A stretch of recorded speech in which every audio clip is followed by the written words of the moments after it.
Hello everyone and welcome back to my channel. My name is Ines and for those who don't know, I'm a food science student at ETH in Zürich and I'm going to be starting my 6th semester in about a week. So in this video I want to show you how I create a last minute summary. I do not create a summary for every lecture. There are lectures where it doesn't make sense or lectures where there are great summaries that I can use. Sometimes there isn't any summary or the ones that are there, I just don't like them as much. I am kind of a perfectionist in that way, but I'm working on it. Perfectionism is okay, but just to a certain point anyways. So then it's up to me to create a summary. I know that per se a summary would be if I would take the most important information of the lecture and insert that into a document.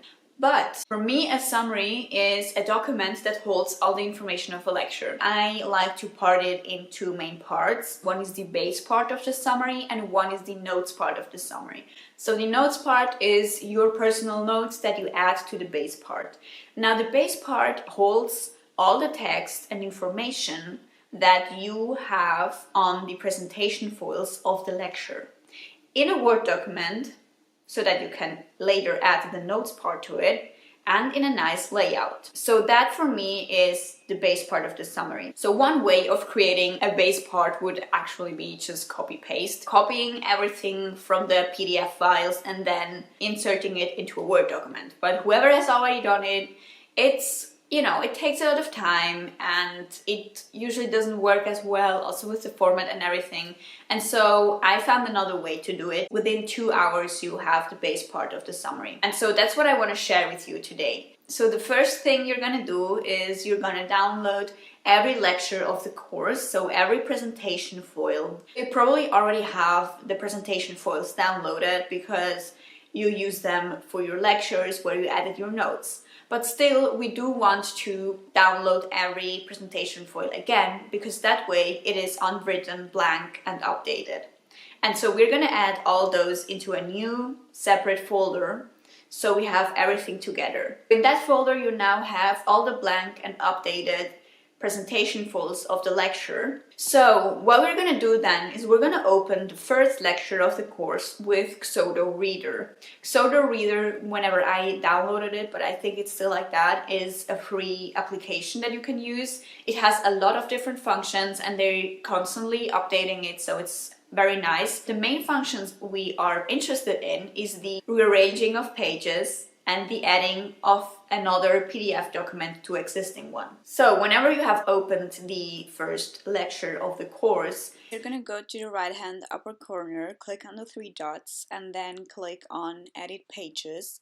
And there's going to be an overview of all the pages of your document. And then you're going to scroll down and click on the last slide. And then you can click on the plus symbol and insert the next PDF, which would be in our case the second lecture of the course. So you're going to continue doing that until you reach the last lecture.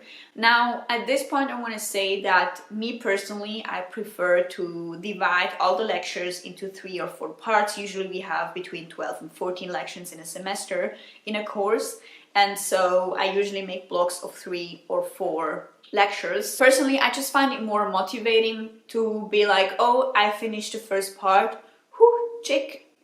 Personally, I just find it more motivating. Oh, I finished with the first part, I can click that off. Now we're gonna start with the second part, rather than, oh, I'm still at page 20 and I have like 60 to go. That's why I divide my courses in 3 or 4 parts. Something I want to add real quick right here, if you have any slides that you think are not necessary at all, you can just delete them. That's a great function of Xodo as well. Once you have all the lectures you wanted to add, you're gonna save that document.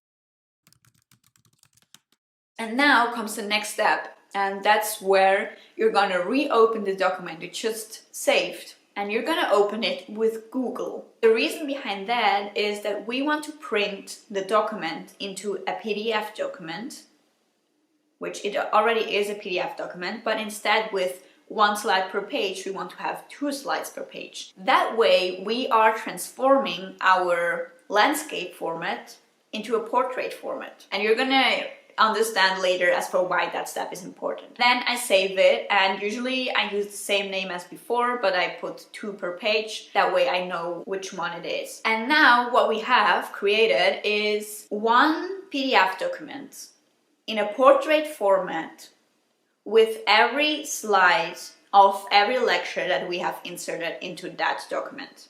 Okay? What we want to have now is the Word version of the PDF, so we can insert our own notes. For that step, we're going to use a converter. I usually use the Adobe converter because, as for what I know, Adobe invented the PDF format, so they might as well be the best in converting it into a Word document. It's very easy. I just drop it in there and it comes out as a Word document. And until that step, so from the single presentation files until the Word document, usually you should not have any problems because it's always the same. And so now comes the most time-consuming part and tricky part, okay? Because every Word document then is a bit different, and depending on what you want and envision, you have to go through different ways. Okay.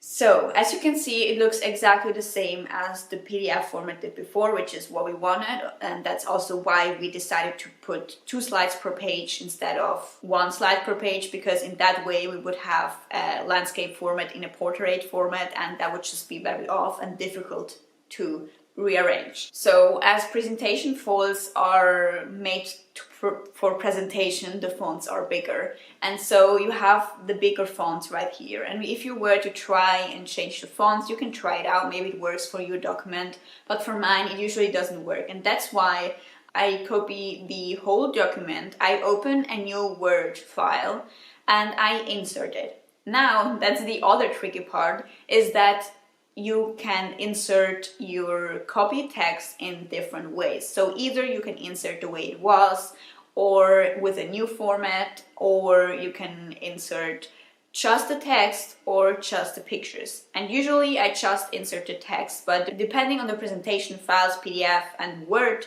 file that you have, one or the other way will be easier to manage and to change and do. There you have to try out a little bit what works for your PDF or Word document the best. I usually use the text option, and now you see there is still some work to do. So the next thing I do is I open the 2 slides per page PDF version of my created Word document, and I have them just open, so I see both of them at the same time, and I use it as a reference. And then I slowly scroll through, and everything that is a heading, I format it as a heading.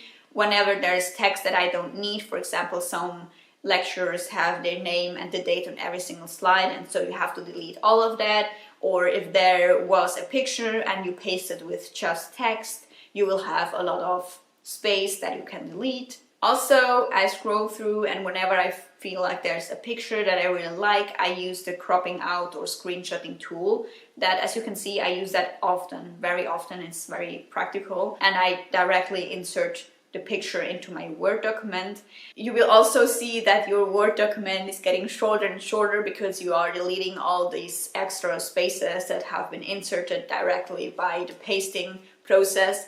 And yeah, so at the end, you're gonna have all the text from the presentation files in a Word format, in a nice layout, already with the right headings and pictures and so on. What I do then is I insert page numbers and my name, the course number, the course name, and the semester. And what I do as well is inserting a table of contents. That was everything for the base part of the summary, and that's everything that I'm going to be sharing with you in this video. But if you're interested in knowing more about summary creation, or how I insert my notes, or what I do with the summary after I created it, because obviously just having a summary created like that doesn't mean that you know everything. You still have to learn everything and extract the important parts. If you want to know more about it, let me know in the comments down below, and I hope this video helped you. Thank you very much for watching, stay healthy, and see you next time.